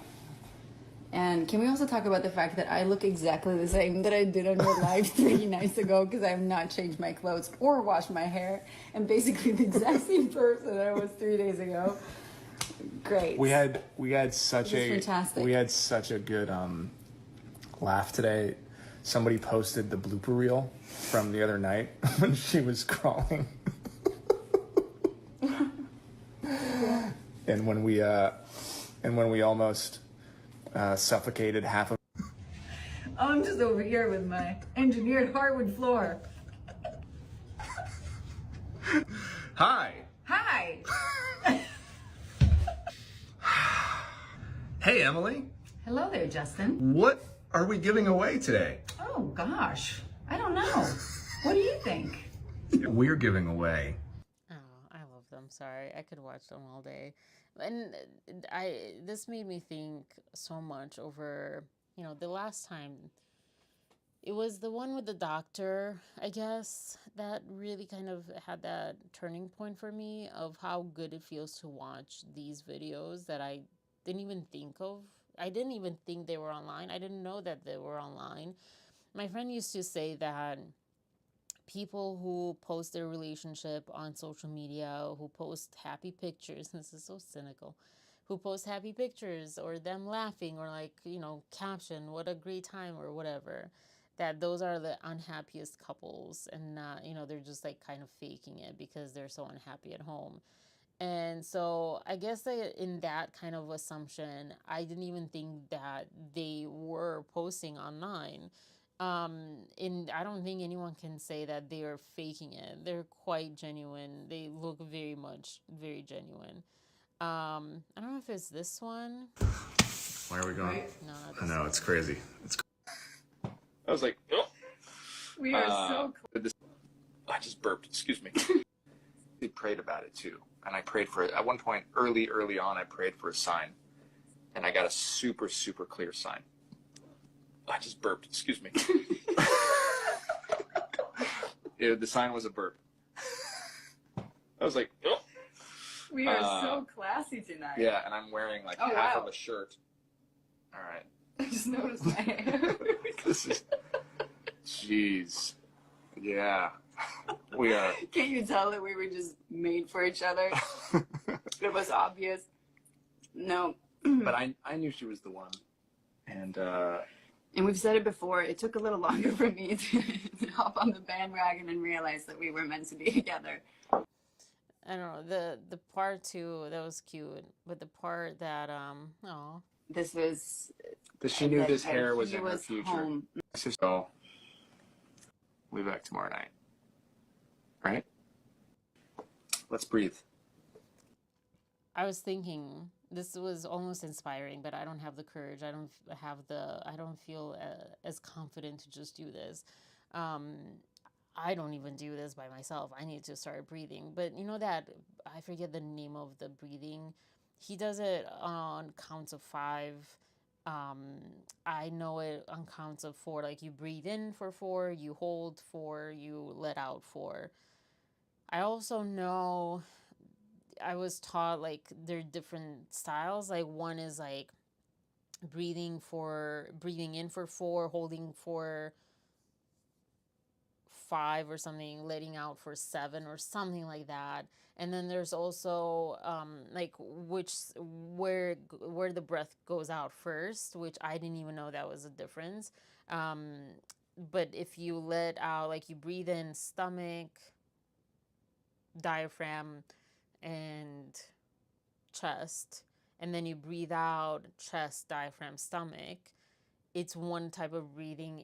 It makes it gives you something else than if you breathe out stomach, diaphragm, chest, which is more common what you get taught. No one really teaches you how to breathe out. They just say breathe out. But anyway, so they do this, or they try, and they like start laughing. Shall we breathe? Yes, I need to. Let's all breathe I together. just know I need to breathe. Because she gets distracted, and I was like, that is so mean. All right. I'd be the one that like, what? 5 seconds in through the nose. 5 seconds hold. 5 seconds out. 5 seconds hold. And don't do this. I don't know right now why I find you because, so funny tonight. I'm sorry, that was not funny. It's like, I was skeptical, but I'm someone going to was, breathe like, tonight. holding their All breath right. Too much because they started. Ready? Come here. And then she got distracted. I don't know. Whatever. I Here we feel go. like weird. Like I said, I just want And to watch in them. I through just want nose. to be like, good feels. Good feels. What? I'm just hearing there's something dripping. So sorry, so sorry. No, but seriously, there's something dripping over there. Can you hear it? Yeah. There's a ghost here. No. It's the AC. It's the vent. It's dripping water down on the table. I'm not. Sorry. We were just breathing. Sorry. Okay. Okay, take 2. Anyways, I'll share. I'll leave the link below, obviously, to this. I don't know, I feel self-conscious tonight. So I was like, didn't have this like that well prepared. But it didn't make me think like, oh, we should do breathing exercise or not. Yeah, I guess they're called breathing exercises. I also thought like how much in this case, literally the lawsuit case of Blake and Justin, and in general, we need maybe this is like a good time to start over flooding with love the world, all this coverage of news of whether it's Blake Lively, Justin Baldoni lawsuit case, or um, you know, wars or whatever. I mentioned in one of my recent past live streams that um, it's not enough, and it's actually kind of detrimental to just point fingers and just like, oh, you are bad, you're doing bad, you're ridiculous, you're a liar, you're this or you're that, as far as politics or Blake or whatever. And instead, like, there should be more education. And when I say education, I don't mean like you lecture people or you tell them what they did wrong. That's still the same thing. But like, I don't know, something that's like beyond what most of us can do at this point because we haven't learned it. Like, yeah. But I guess this goes with that. It's not just the education or whatever, but it's like the love. The love has the power to um, drive out the bad, the hate, the disconnection, all that stuff. I think, especially with the doctor, I forget her name, that we saw with Justin and Emily, that interview, she was talking about that. And that's, you know, a little start, it started a seedling of that.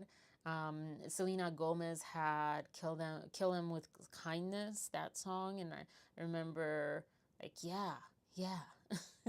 um, and that was something that I always aspired to be and to do. And I think it's in me. And I've been reflecting more on my relationship and stuff. And there's still so much that needs to come out as far as like the pain, but also, you know, like at the core, like I know that I'll end up, you know, in the same spot of just sending out love and kindness and um, not being in that state is very distressful to me. Um, I don't feel like it's a natural state and I don't think it's good.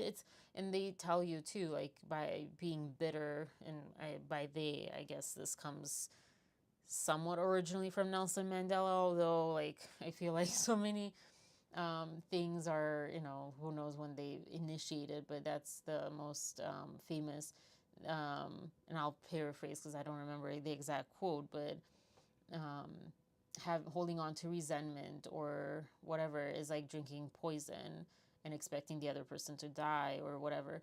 And so like it's not like, oh, I just like feel that way, but I also still feel like, yeah, sometimes you need to process and actually feel those bad emotions and the anger, the pain, the hatred. Anger and hatred are really just pain that you're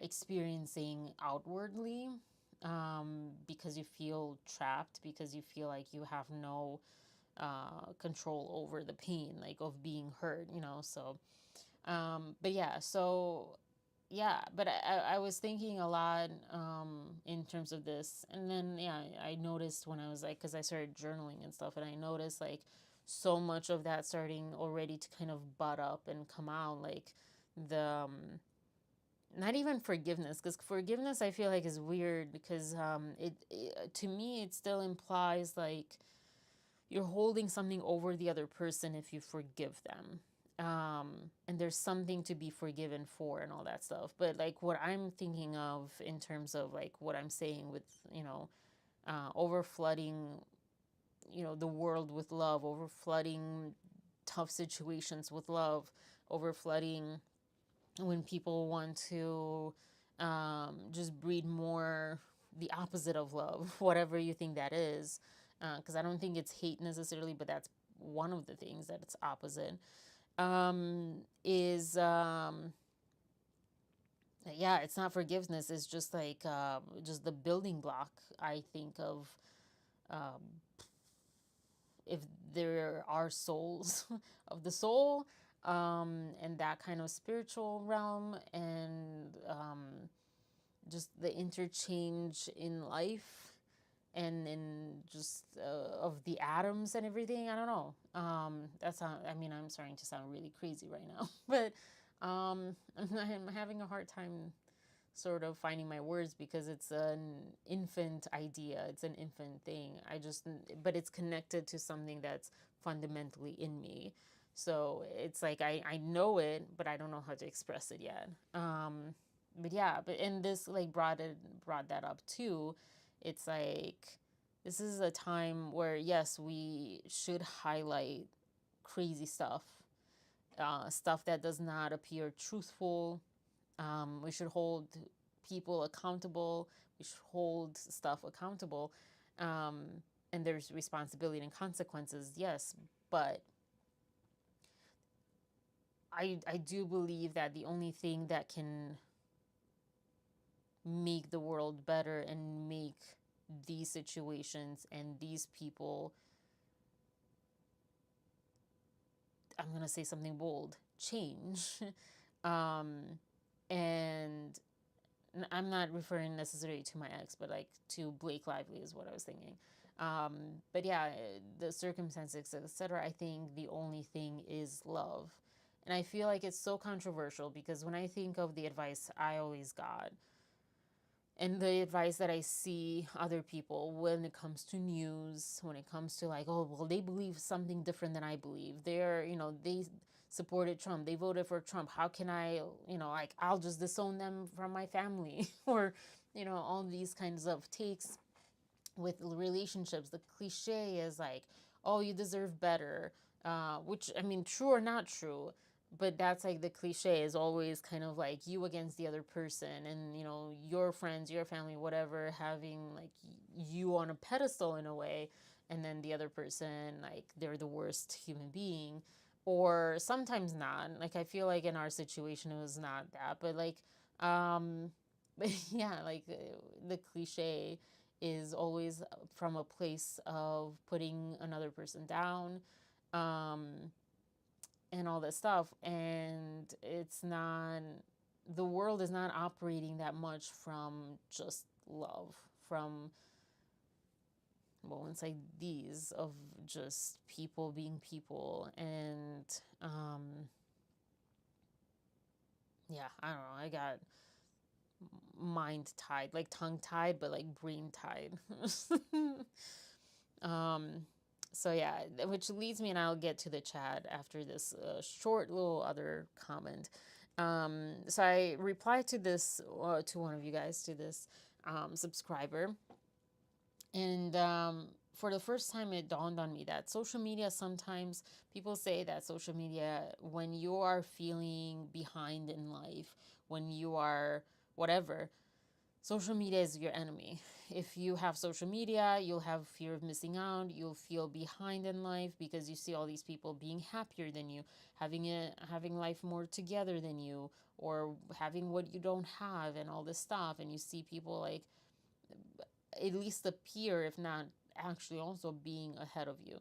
And I think, and then there's that comparison that kind of can create damage.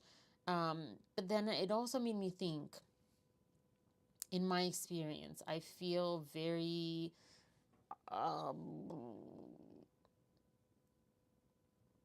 different than the community that I grew up in and I would be a part of, like my family friends, even friends that I had, like even friends that I have now. A lot of them are not where I am. They're either like adjacent or different, on a different path, or ahead. And if I didn't have social media, if I didn't have YouTube, if I didn't go on Instagram and I wouldn't search for people that are like me. Like I found last year, I think I found this person talking about being a multi-passionate and how to balance it all. And, you know, this whole like idea that you have to have a niche and you have to like narrow yourself and your brand, your personal brand and all that. Like it doesn't have to be that way. And if I didn't have that ability to connect with people all over the world, this person was, I think, in the US or Canada, but like all over the world and other towns and other like communities, not just your family, not just the circle that you were brought up or ended up because of school or whatever, then that would potentially be worse. It could leave you feeling more stuck and more depressed and more hopeless and more whatever, because you would think, well, everyone else around me is doing this and I can't connect to this. Like, for example, me, my, you know, creative ambition, so to speak, no one in my family shares that. My mom would have, but for some reason she didn't pursue that in any kind of way. So the mindset is that, oh, you don't do art, like, you know, you do art as a hobby or whatever. So I would feel, and I have experienced this, very isolated, very disconnected, very alone, very depressed, very like, yeah, hopeless and stuck and behind. And then meeting people or seeing other people talk about their experience or just normalizing what I prefer, my values, the things that mean something to me, and other people being behind and feeling behind. That was like a huge reason I wanted to start vlogging again in December, and I did. And same thing with now in May, because I'm like, other people are in this situation out there, and I know that I want to see representation for people in their late 30s that are just figuring it out and they don't have the savings and they don't have the career, like 10-15 year career where they like worked in these, like, you know, they climbed the ladder and they had this impressive resume or whatever, and they had their niche and their career and they had their money saved up and they have connections and they have a network and they have all these resources. No. It's like some people start from the bottom while being at the bottom, while having no resources, and yet they still just need to start there and they can't do anything else. You know, it comes to that point where it's like, well, if not now, when? You know, I kept delaying it and I kept doing this and I do it. So yeah, so I thought, like, just to share that kind of different mentality or different perspective on social media, because so many times social media is deemed like evil. My family is old fashioned. It's okay. Excuse me. Oh gosh, no, hold on. Oh gosh, it's like hiccups and yawn, hiccups and yawn. My family is old fashioned. It's okay, but it still works. Who knows for the future generations? Everything is changing fast. Yeah, I just was listening last night to CNN. I forget, but it was like a video that was like recommended, and it was about, well, maybe I can like pull it up in my history. It was about AI, how it's becoming better faster than, I guess, anticipated. Which is, I feel when you even say that, like, I feel like it's kind of weird to even say because it's something that's never been before. So who decides how fast it would change? But basically, that people, a lot of white collar jobs would stop existing sooner than expected. Oh crap. Oh, I think it was like earlier on. I have a bunch of like Zumba videos that I was watching yesterday. Every time I go to Zumba on Sunday, I come back like looking the songs up and stuff.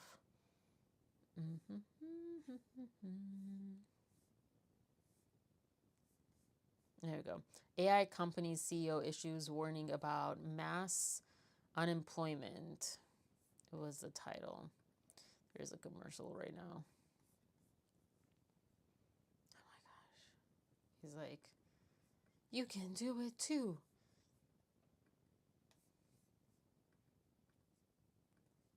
Entry-level white-collar jobs and spike unemployment to 10 to 20%. How soon might that happen? Well, let's, well, first of all, thanks for having me on the show. But just to back up a little bit, you know, I've been building AI for over a decade. And I think maybe the most salient feature of the technology and what is driving all of this is how fast the technology is getting better. A couple of years ago, you could say that AI models were maybe as good as a smart high school student. I would say that now they're as good as a smart college student and sort of reaching past that. I really worry, particularly at the entry level, that the AI models are you know, very much at the center of what an entry level human worker would do. I might have to edit this out because CNN might be like, oh, you can't use our content for any kind of use. Or like, you have to like, you know, appeal that it's fair use, whatever, commentary. But yeah, so that it's going faster, it's learning faster. I don't know that, are we at college level? I feel like right now we're at high school level from what I see.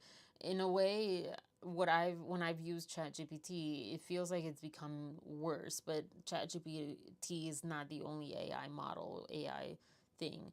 And as far as like, yeah, entry-level jobs being maybe potentially obsolete and all this stuff. And so it's hard to estimate, you know, exactly what the impact would be. And you know, there's always this question of adaptation.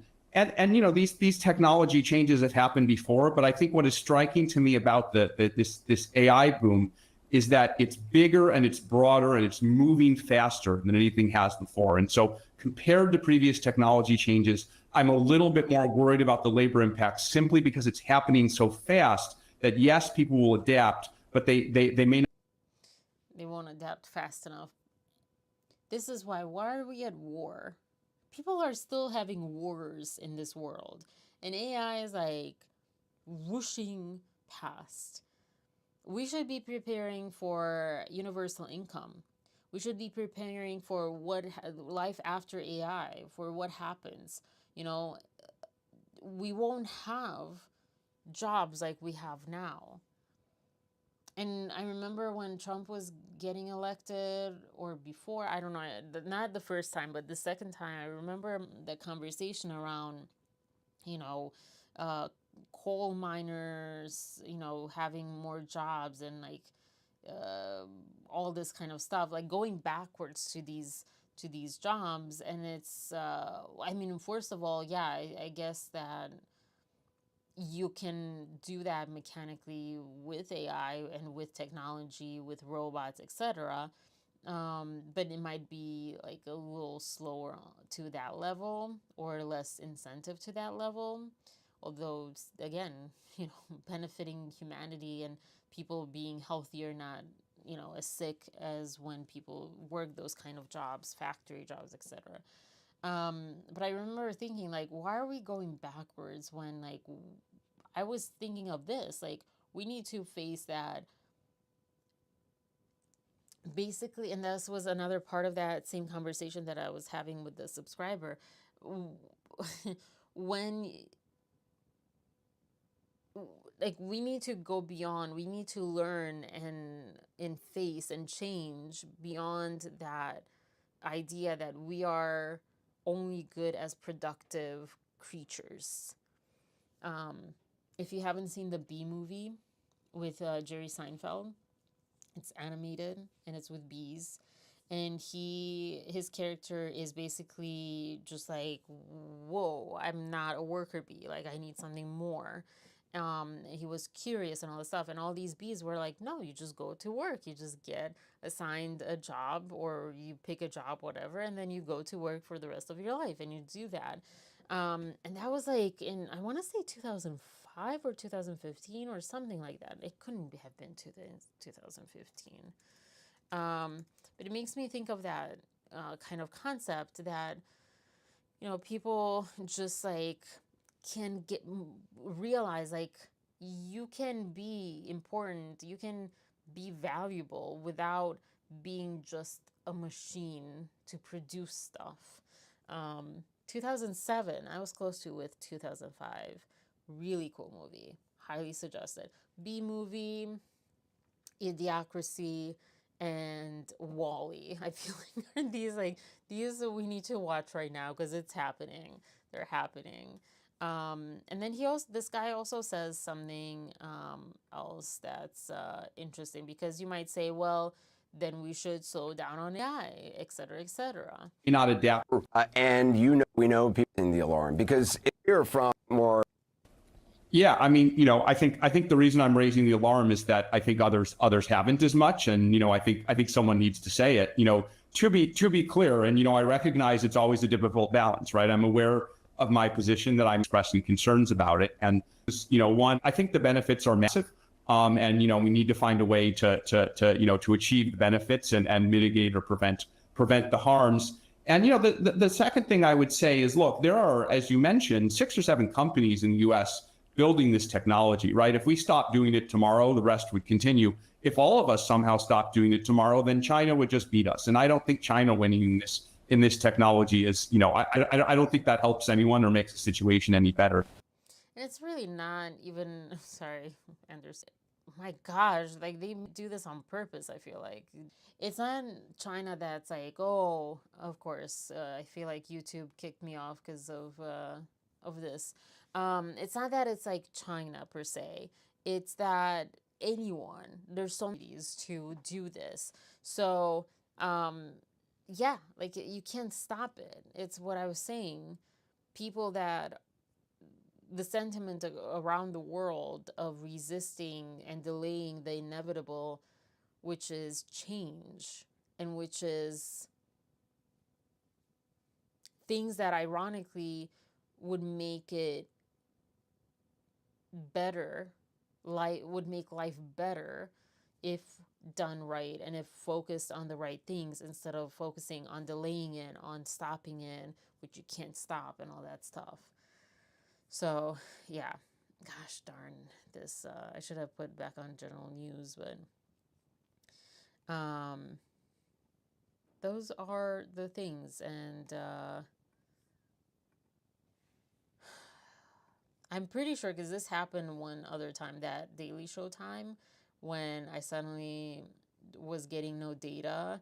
And I think it's because I just showed, you know, this too much. But if you can still hear me, if not, I'm working through recording this and posting it separately. Yeah, but if you can still hear me, I'll like finish up with the chat and stuff. Blake and Ryan have this in public. It's all stage calculated and not authentic.